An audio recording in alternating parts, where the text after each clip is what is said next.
Are you feeling cramped for space in your current home? If so, stay tuned to this video because I'm going to break down the process on upsizing into a larger home in 2023 and how 2023 could actually be a great opportunity for you to upgrade into a larger home. For those of you who don't know who I am, my name is Dillon Doucette. I'm a real estate agent servicing the Kitchener-Waterloo region. So if you are looking to buy or sell any property in the Waterloo region, my email is going to be in the description below. Please feel free to reach out to me because I would absolutely love to be able to help you. Once you've decided that you want to upsize into a larger home, one of the first things you're going to want to be doing, and something you're probably already doing right now, is thinking about what your needs are in your new home. If you're currently living in a house, which, well, of course you would be because you're looking to upsize, you have things about your home that you probably don't like. Perhaps you only have one bathroom and you have children and you're sharing this bathroom with yourself, your spouse, and your children, and it's just a mess in the morning. So for you, having more than one bathroom would be something you'd be looking for. If you have another child on the way and you have two children already and you're in a 3-bedroom home, maybe you want a 4th bedroom. If you have a small yard or you're in a condo, maybe more yard space is something you're looking for. Thinking of what your needs are in your new home and keeping that in mind. But also one thing to think about too is this isn't a dream home list. Be realistic with this. Understand that if you don't have tons of money, you're not going to be putting, I want an indoor pool and an outdoor swimming pool and a sauna and a gym and like all these crazy things, right? Keep it realistic of what your actual needs are. Once you figured out what you're looking to accomplish in your next move, you need to understand what you're actually working with. We all wish that we can have a beautiful dream home with a big triple car garage and a half-acre lot and 6 bedrooms and all these different things. But you have to actually understand what you can afford. And this is going to take 2 different parts. You have to understand what you can sell your current home for and what mortgage you can get qualified for on this new home. Or a lot of times when you're upsizing, you have to sell your home or refinance your current home to use that money for a down payment on the new home. And because you're upsizing, your next home is going to be more expensive. So it's going to be a mortgage you're going to have to split that difference unless you're planning on paying all cash for your home, which a lot of times that's just not the case. With your current home, you have 2 options. You can sell your home and use all that money to go out and buy your new home. But another thing some people will do is they'll keep their current home as a rental property, refinance their home to pull money out, and then use that money to put a down payment on their home. But this depends on your finances. Can you afford 2 mortgages? Will the bank allow you to do that? Do you have enough equity in your current home? There's a lot of different factors like this. So this is why you want to meet with a real estate agent to get an evaluation on what your home is currently worth. Once you understand that and you understand how much money you owe on your mortgage, you know how much money you're working with if you were to sell your home. So if you owe $200,000 on your home and it's worth $500,000, you have $300,000 that you would get minus any kind of realtor commissions and moving fees to put towards your next home. Now for this hypothetical situation I'm making up here, where you sell your home for $500,000, you owe $200,000 on it. Let's say you have that $300,000 and that's going to be your down payment. Let's say you want to buy a home that's $700,000. That $700,000 home, you put a $300,000 down payment on it, you're going to still have a $400,000 difference. Where are you going to get that $400,000 from? A mortgage. This is where you're going to now go and meet with a mortgage professional, either the mortgage specialist at your bank branch or a mortgage broker. They're going to be able to pre-qualify you for a mortgage, so now you understand how much you're working with. This will be your budget. So if you go to the bank and explain your situation to them and how much money you have down, they say, okay, we can give you a mortgage for, let's say, $400,000. So you have a loan that you can get for $400,000 plus your $300,000 down payment. You can buy a home that is worth up to $700,000. So now you know not to be looking at $900,000 homes and to be looking at $700,000 homes. This helps you and your realtor with your home search and understanding what you can actually realistically pull off. Once you have all that in order, now it's time for you to do the fun part, going out house shopping. Your realtor is going to start sending you various listings in the areas and in the criteria that you're looking for. And once you find homes that you're interested in, your agent can go and take you to show them. Now from here, you can figure out what things you actually like, what you don't like, and also look at different locations. Maybe you like this neighborhood or you don't like that neighborhood, and you can sort of figure out what areas you want to look in.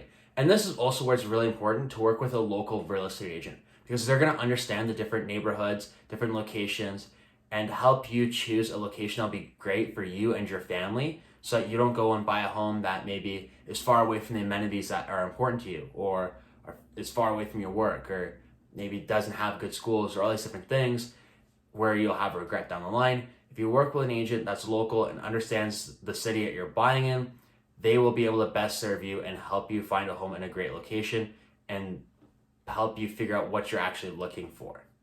Now, while you're out house shopping, there's one thing I want you to keep in mind. You have a house, and eventually you're going to need to sell your home. So depending on the market conditions, sometimes it's best to sell your home first. Sometimes it's best to buy a house first. It depends. In this current market, it's a bit of a toss-up and depends on what kind of home you own. If it will take a long time to sell your house, or you want to list your house at a price higher than what it's actually worth, you may want to list before you actually go out and buy. But if you have a very desirable property that you could sell in a fast amount of time, sometimes you want to go out and buy what you're looking for and then list your home. Depends on how easily you can find what you're looking for. This is also a good time to have a conversation with your real estate agent, and they'll be able to best advise you, given your situations and the current market conditions and the property types you're looking for, what is best for you. Should you sell your house first, or should you buy a house first, then sell your home? Now, once you do find the home that you're looking for, you'll have your agent write up an offer for you. When writing the offer and having your agent fill it out for you, a few things to keep in mind are conditions, particularly financing and inspection conditions. In this current market, to where it's a little bit more balanced, at least in the early part of 2023, you may be watching this video at a later date and the market could be different. Right now, we are still in certain situations able to put in conditions for homes. Some homes are selling really fast in multiple offers and they're selling without any conditions, but there's still a lot of homes that are being sold conditional on financing and inspection. This will protect you on the financing side to make sure you can actually get a mortgage on the home, and on the inspection to make sure the house is actually in good condition. You'll have your home inspector go through and point out any things that could be wrong or deficient with the home. And in this case, it can help protect you to where perhaps maybe there's a foundation issue you don't know of, or there is mold, or some other issue in the home that maybe you didn't see when you were looking at it with your real estate agent, that the home inspector will catch. And this way, if it's really bad and it's too much work and you can't handle it, you can back out of the deal. Or it's something to keep in mind when you buy a house, there's no hidden surprises. The other thing to keep in mind when writing your offer is the closing date. Eventually, you're going to have a date to where you're set to close on the house and when you'll be able to move in. But you have to coordinate that with when you're selling your house. So if your house is being sold and you have a closing date of May the 15th, let's just say, that's when you have to get out of your current home. That means you can't close on your house that you're buying on May the 17th because there's 2 days to where you'd be homeless. So you would need to close on your new home either earlier than that, like let's say a hypothetical May the 10th, and you'll have yourself some days to move in, or you can close on the same day, which is a little bit of a mess because you're kind of moving out of a house that's closing, and sometimes you don't own either house. Like, you already sold your house and that one's sold, you don't own that, but you haven't closed on the new house. So you're kind of moving things from one house you don't own into another house you don't own, which is doable. People do it all the time, but is not perfect. A lot of times people get what's called a bridge loan, and they all carry the mortgage on two homes for a short period of time, for a few days, to allow them to comfortably move from the one house into the other one. And then once they're all moved out of their current home, that one will get sold and closed, and then they'll be settled into the new house, which is personally what I would recommend in most situations, unless there's certain circumstances to where maybe that doesn't work. Another thing to keep in mind is when you are upsizing into a larger home, you only get one chance to sell your house. So when you're having your home listed for sale, make sure you're working with an agent that's going to do proper marketing and it's going to be able to negotiate a good deal for you. You don't want to sell your house for a low number or not sell your house at all and put yourself in a really bad situation. Hire an agent that's going to do high-end photography, video, help with various staging, and help make your home look perfect to where you can sell your house for top dollar in a very short amount of time, and also have market knowledge of the area in which you're looking so that they can help find you a good deal and that you don't overpay for your house. You want to buy low, sell high. So make sure you're getting a good deal on the buy and make sure you're selling your house for as much money as possible. That should be your goal when you're upsizing into a larger home, to make sure you maximize as much on the sale of your home as you can, so you can use that money towards the new house and make sure you're buying at a good price. Okay, so that's all I have for the logistics of upsizing into a larger home, from selling your house to buying a new one and all that. But now I'm gonna touch on how 2023 could actually be a really good opportunity for you to do this and for you to upsize into a larger home. Back in early 2022, real estate prices were sky high, and a lot of people were looking to buy a home or upsize at that time because they felt they could sell their home for a lot of money and didn't really care about what they're paying on the buy side. But now, home prices have gone down significantly. So yes, you're selling your home for less money, but you're buying for way less money.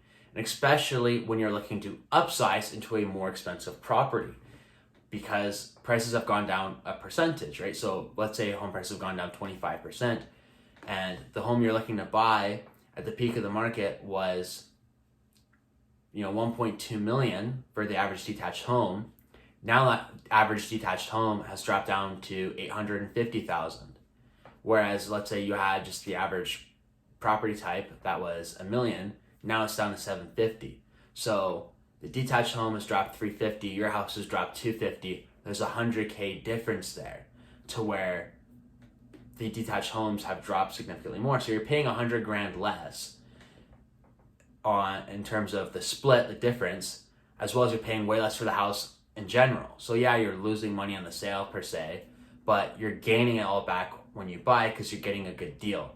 And yes, your mortgage might be the same because interest rates are high, but if you're planning to upsize, most likely you're going to want to live there for a while. So eventually your mortgage will come up for renewal and you'll be able to refinance at a lower interest rate. So that's all I have today on upsizing into a larger home. I hope you found this video very informative. If you have more questions about this, or if you're looking to make a move in the Waterloo region, as I said before, I'm a real estate agent servicing the Kitchener-Waterloo region, so I'd love to be able to help you. My email is going to be in the description below, so please feel free to reach out to me. I'd love to be able to help you get into a larger home and have more space for you and your family. Besides that, I hope you have a great rest of your day, and I'll see you in my next video.